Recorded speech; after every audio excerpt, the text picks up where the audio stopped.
hello साथीहरु हामी चाहिँ आज पर अस्ति आलु चोरेको ठाउँमा आलु चोर्न जाँदैछ दुईजना खानु अर्को मालिक हेरिरहेछ भने लाइभ होइन अर्को मालिक लाइभ बसेर हेरिरहेको नि के भएर माथि ढुङ्गा तोइ हो आलु चोर्ने भनेर तिमीहरु हो सो हेलो गाइस हामी चाहिँ पुग्यो आलुको बोटमा हामीले खासमा चाहिँ बेलुका बेलुका वक गर्छ कि वकमा हिँड्छ अन्त आज चाहिँ पर जाउँ न आलु खानु पर्यो भन्दाखेरि चाहिँ आलु टिप्न आएको यहाँ बाटोको छेउमा छ अन्त कतिले खान्छ यहाँ झार्दै आलु मैले भनेको त एउटा जति लिएर आउँ न भनेर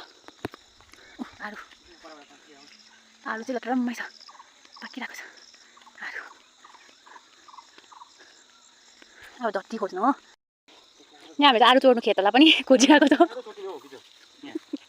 आलु चोर्ने खेतला गाडीमा लाग्छ है